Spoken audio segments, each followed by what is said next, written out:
Hi, I'm preparing to preach for this coming Sunday, March the 8th. It's the third Sunday in Lent, and the primary theme of the day is that many came to faith through her testimony.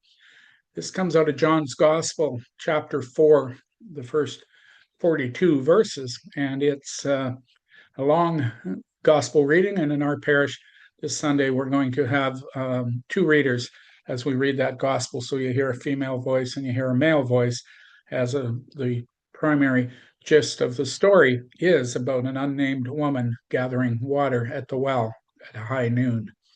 I should have told you that we have two services on Sunday, one at 9 a.m. at St. Mary's and one at 11:15 at St. Stephen's. But back to the story. It's a wonderful story, and if you follow John's Gospel through this Lenten period, their stories are connected. There was conversation with Nicodemus last week. This week, it's this conversation at the well in Samaria with a Samaritan woman, and she's out at the well in the heat of the day, in the starkest of wilderness, that part of the world where they were in the area between Jerusalem and Galilee is very much desert and very dry.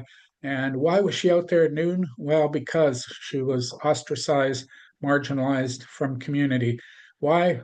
Because of judgmentalism and because of people making assumptions about her based on lifestyle, based on other criteria. And, Jesus comes along and he makes a special trip to Samaria. He didn't have to go that way. He could have easily, would have been more convenient to take a different route. But Jesus knew that he needed to have this encounter. So together they have a conversation, and it's a profound and deep conversation. And Jesus not only cleanses her of any sin that there could have been in her life by her own confession and her own ability to talk about it, and then sends her off, and she goes off to her village, and she goes to announce to the people that she has met the Messiah, that he has changed her life, knows her completely and deeply after this intimate and close encounter in the wilderness at the well, all revolving around water. There's a whole water theme in there as well, but I don't want to try to do too many layers of what I'm talking about Sunday today. But just to know that it's an important encounter, and that her expression of faith to her own community, to her people, as we say, um, was very important and caused many people to shift their thinking and to come to recognize Jesus Christ. And so, how does that speak to us? Well, it speaks to us in this difficult and fractured world that we live in, that we too, our story is worth telling. If you're a staunch, longtime Anglican, you'll know the Book of Common Prayer. If you turn it to page 555, easy page number to remember, you'll see that there's a rule of life. And within that rule of life, one of the things that we're called to do is offer our Christian testimony boldly.